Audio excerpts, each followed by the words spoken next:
Hi, Year 12. Thank you for joining me on this lecture.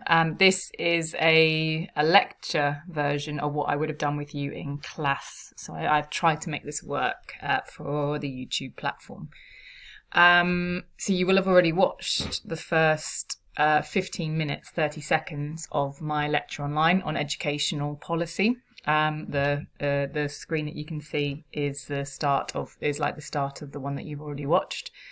And I'd like you to use this lecture to add to your notes that you've already made. So one of the questions I ask in the lecture, I said that by the end of it you should be able to answer, what does this sentence mean? To move from meritocracy to a parentocracy. You should already have notes on that. So if you can just have a look at what you've written for your answer to that question. And these are two concepts that you need to become familiar with. This is the idea that from between the years, I guess, of 1944 all the way up to 1988, there was a shift in how students were selected for schools, particularly secondary schools. Whereas in 1944, the selection started to become meritocratic, because students were selected based on their ability and how they performed in the 11 plus. So if you like, the 11 plus was an IQ test. It was a test to see who was the most academically able students, and they were the ones that got into the top schools. So that was meritocratic selection. And where we are now today, because of, I guess, marketization, is it's no longer to do with your ability or a child's ability, a student's ability. It's all to do with how good that child's parent is at making a good school choice, at how good are they at navigating the parental choice system. So we've shifted to what we'd call, David Merriam called anyway, a parentocracy, where it's the parents become the most important agents, if you like, in making the choice as to which type of school their kid will go to. But as you will know, not all parents have equal choice or are as equally good at making those choices. So just a quick overview of where we're going with this topic in terms of the lectures you're going to be watching. You've already watched me the tripartite to marketization lecture, which is up to 15 minutes, 30 seconds. The next lecture I'll be setting you probably next week is on new labour policies. That is 15 minutes, 30 seconds to 28 minutes. Then I'll set you the third lecture, or the third section of this lecture, which is 2010 policies onwards. And that's 28 minutes to 45 minutes. So just be aware that the final section of this particular lecture is the longest one. And because time keeps on moving, I've now recorded a new lecture for the 2015 period onwards that I will set you eventually as well. So just be aware, I have broken educational policy down into these 4 sections, so you're not overwhelmed with, as you can see, what would have been a 45-minute lecture at once, which would have been pretty horrendous for pretty everyone involved. So you have an idea of where we're going.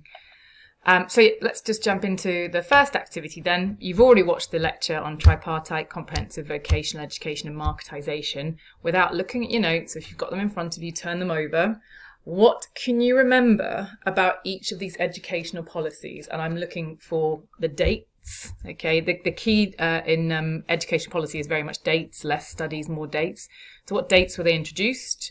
What are the key concepts or key words or key phrases associated with each policy? And what was the intention? What was the aim of each policy? What were they trying to achieve, the different governments, when they introduced them? And can you remember any problems with each of those systems? Okay, so pause the lecture now and have a go at just trying to get down as much as you can remember as possible, and then I will go through some of the information. So pause now.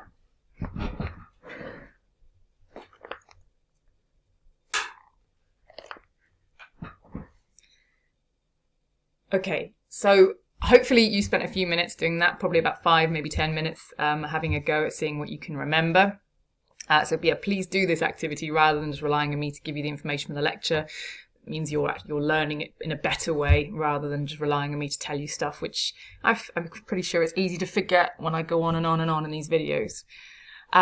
So these are the 4 policies I asked you to try and recall as much about as possible. So the tripartite system that we're going to be focusing on in today's lesson was introduced in 1944.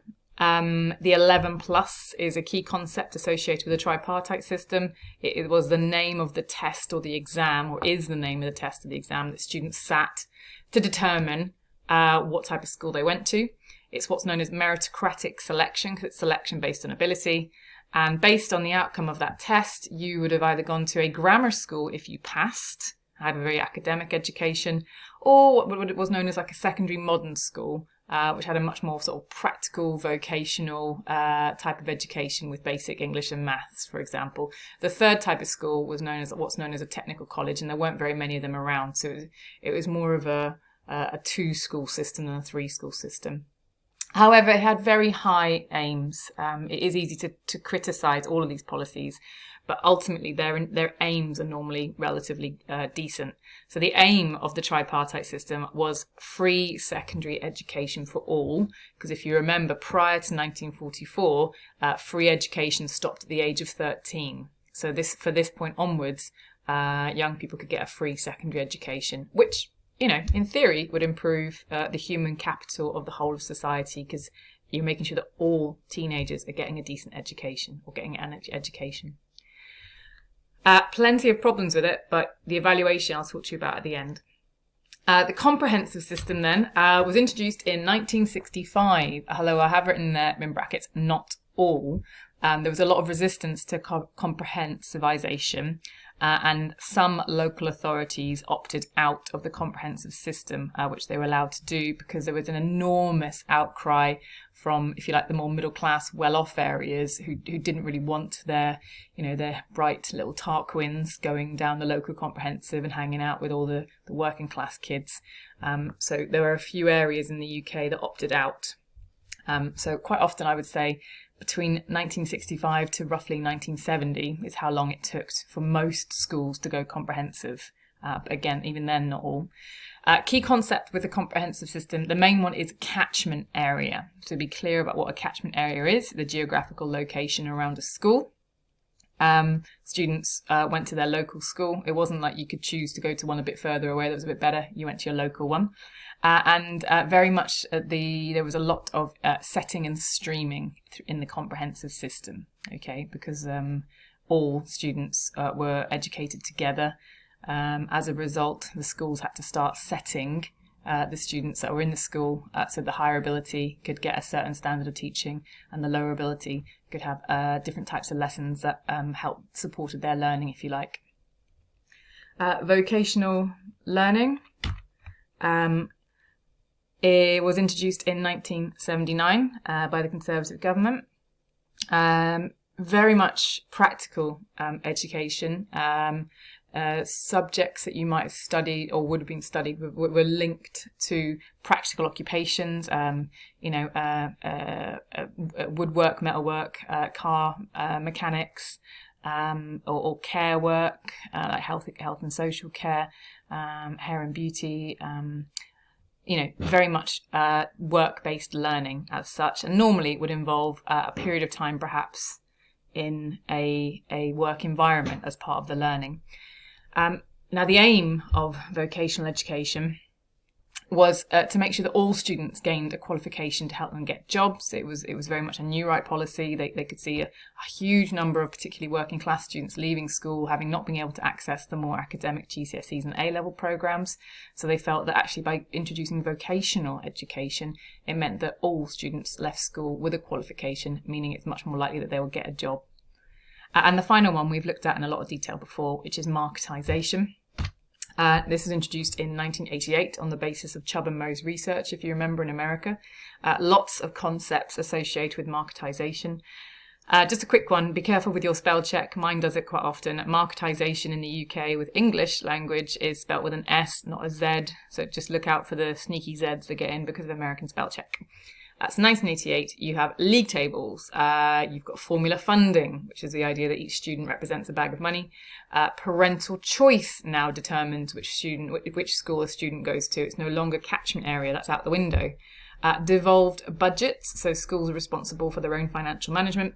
And of course, that concept of marketisation. Okay, so 1988 was all about introducing marketisation to schools. And the aim was to create a better quality of education for all through the use of market forces. So that's by creating a system where there's customers, which became the parents, choice, because parents can now choose whatever school they sent their kid to rather than relying on catchment, and competition, very much driven by the league table system and formula funding. Okay, those are the three elements of market forces, or 3 C's: competition, choice, and customers. So hopefully you remembered as much of that as possible. If you didn't, please fill in the gaps in your notes at this point. In terms of the evaluation of policies, I'm not going to go through the answers to that because you should have already seen them and you've already done the evaluation of these policies. So I asked you at the end of last lecture to answer these 4 questions about how each of those different education systems reinforced class inequalities. In a sense, how did each lead to the recreation of class inequality? The middle classes continuing to be more successful in schools and getting the better jobs as a result. And what was happening that meant that the working class were not being successful, more likely to fail or achieve a lower result and therefore end up in working class jobs. So you've already answered these questions for me, and the answers would have been revealed to you on once you submitted your response. So I'm not going to go through these. There are other points of evaluation other than class inequalities. For example, we know the tripartite system reinforced gender inequality. And can you make a quick note on your notes? How did the tripartite system reinforce gender inequality? What was it about the 11 plus that was a bit biased against women, for example? Likewise, vocational education, feminists have been quite critical of it for reinforcing gender roles, if you can remember what I said in the lecture about that. And again, marketisation also reinforced an element of gender inequality as well. So, as promised, you guys are going to have a go at a sample of an 11 plus test that I've put onto the PowerPoint. I want you to have a go at each of the questions, and I want you to only take 10 minutes maximum to answer these questions. In the actual exam, if any of you have sat the 11 plus or similar, you have to get through these questions very, very quickly. And I want you to just remember that this is a test that 11-year-olds would do to decide the type of education they will have, which had a huge impact in their future life choices back in the sort of 1940s and 50s and early 60s. Everyone in the country did this. Today, grammar schools still exist for a number of young people. They do have to go through this. However, this is a fun activity, so don't panic if you can't answer them. And actually, the reason I'm getting you to do this test is not to make you feel really good or bad based on your result. It's because I'm wanting you to look out for the questions that suggest there is a bias in the test in favour of a child with a white background, particularly a white middle class background. And there are a couple of questions in here that perhaps only someone who'd come from that sort of background, that level, that type of cultural capital, they would be able to answer. And if a kid came from a working class background or an ethnic minority background, they might not be able to access the question, not because they're not clever, it's just that they perhaps haven't come across that bit of information before. So I think I will read through the instructions, but that's all I'm going to do. In the following questions, choose one word from each set of brackets to make a sensible sentence. Underline your 2 words, or in your case, just write them down on lined paper, and look at this example. Cup is to saucer, as bucket is to spade. So you've got 4 questions there. Can you have a go at pause the lecture now and give yourself maybe 4 minutes to answer, 4 or 5 minutes. Remember to pause the lecture if you haven't.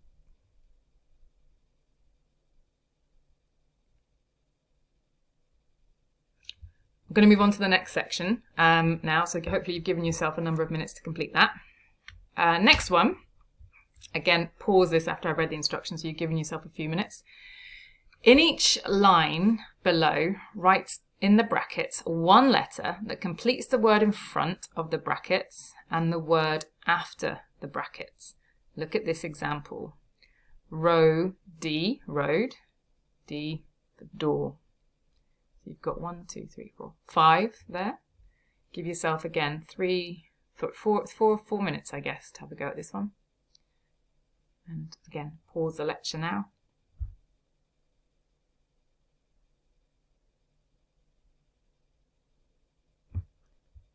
Okay, I'm going to move on to the last set of questions. So just remember to keep pausing. In each line below, underline 2 words, one from each side, which together makes one correctly spelt word. The word on the left always comes first. Look at this example. So of all of those words on the left and the right, if you underlined black and then underline bird, because blackbird is a word. Have a go at doing the 5 on the screen. So pause the lecture, give yourself another 4 minutes or so for this one.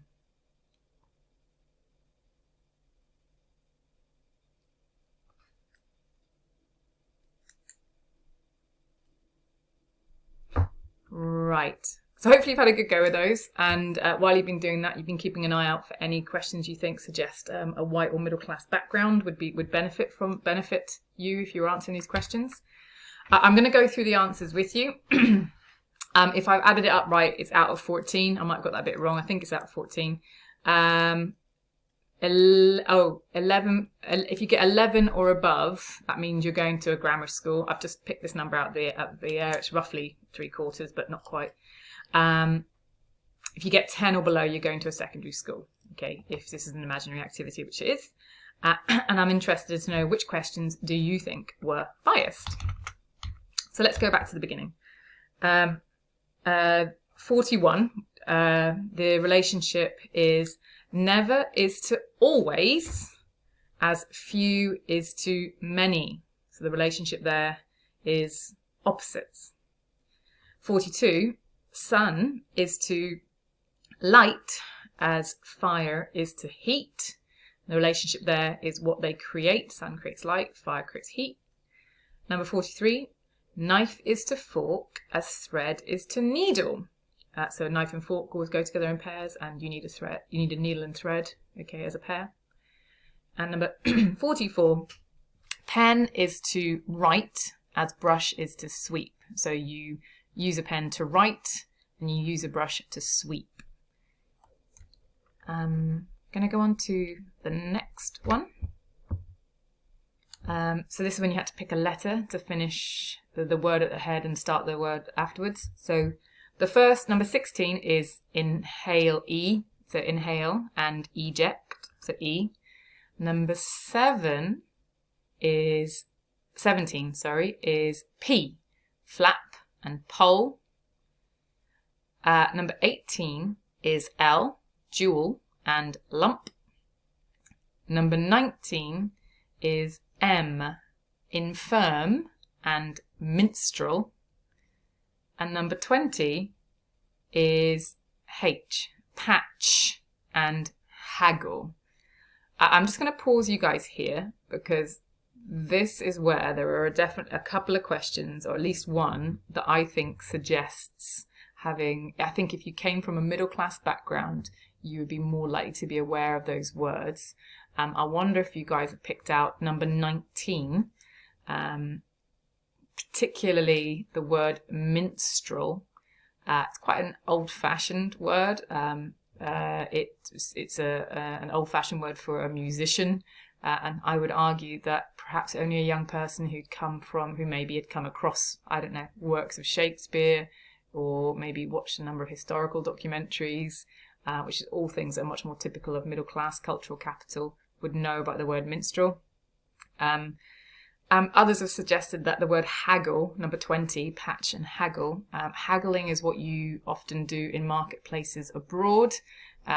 So again, it might suggest young people who've perhaps been taken to quite exotic foreign countries and holidays might be aware of the word haggle, whereas other more working class students are less likely to be aware of that. And the last ones, 21 is at and attend. 22 is footpath. 23 is blackout.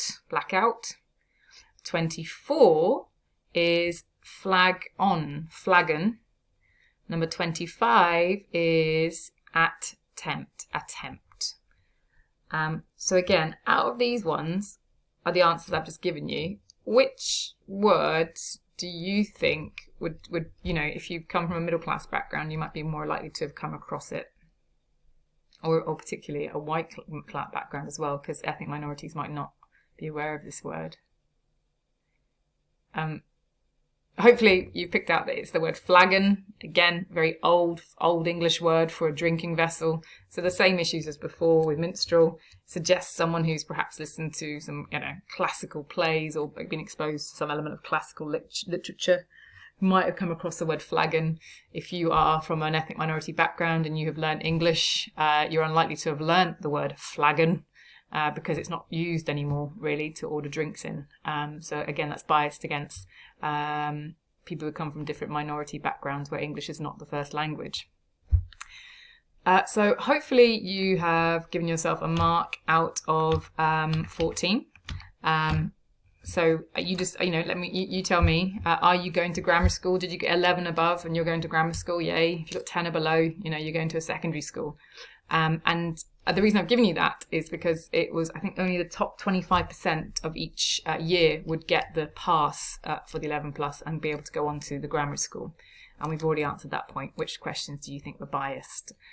So well done. I hope you all really enjoyed that activity of doing a test an 11-year-old does to decide their entire future. So what I'd like you to do is now, in your notes, pause this lecture again, because I want you to summarise the problems of 11 plus as a form of selection for secondary schools. And when you are writing up your analysis and evaluation, I want you to consider these things. Like I said, only 25% pass the 11 plus each year, and that's the figure that's used. It has to be the top 25% marks. Sorry, the top 25% of the cohort. They go on to grammar schools. Sitting an exam is a type of meritocratic selection. So in theory, only those naturally clever enough or hardworking enough will be in that 25%. But is that really the case? Was the 11 plus truly meritocratic? What were the issues with the 11 plus that we've discussed and you've learned from the lecture? So please pause the lecture at this point and spend 5 to 10 minutes writing up your analysis of the 11 plus.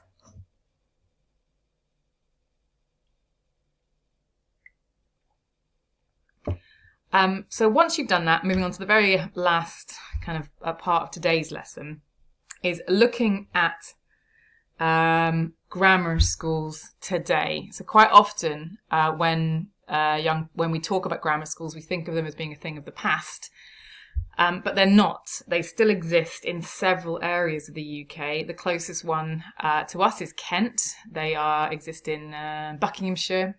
And they are dotted all over. I think there's about 164 grammar schools, and it is the dominant system of selection in Northern Ireland. When I was young, I did it.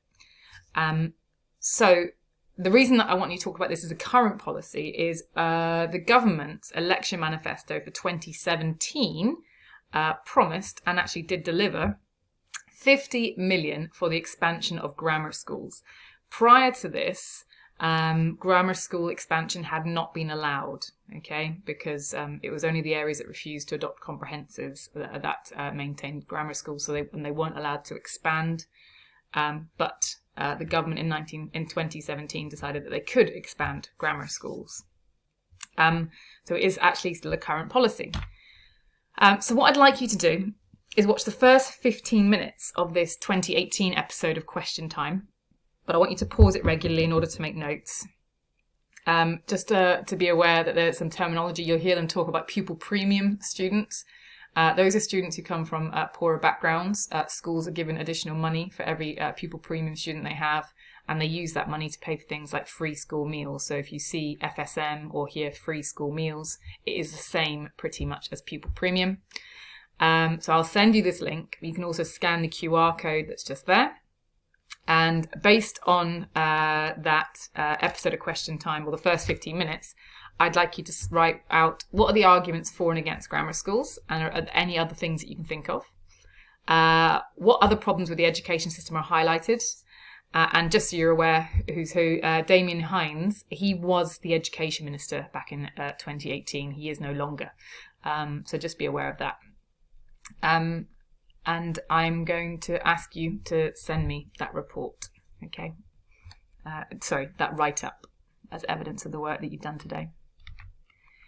If you want to, there is some extended reading for you to do. You can Google, that's a link I can share with you, and Google John Bercow Grammar Schools UK. John Bercow, if any of you are doing politics might be aware, he used to be the Speaker of the House in the Houses of Parliament. But while he was Speaker, he was also MP for Buckinghamshire, which, as I've mentioned, is another one of the areas that has grammar schools. And he has changed his mind about grammar schools and has written a piece about why they must go. So have a read through. And if you've got time and the interest, please answer some of these questions about Bercow's article, which I think is quite interesting. So leaving you all to finish that activity, watching that video, like I said, 15 minutes in, when they stop talking about grammar schools and move on to the European Union, you can just stop it there, unless you're really interested in old European negotiations, which I don't think any of us are. And just so you know where we're heading, next lesson we'll be looking at comprehensives and marketisation, and that will hopefully be a live lesson. Thanks for listening, guys. Good luck with today's work.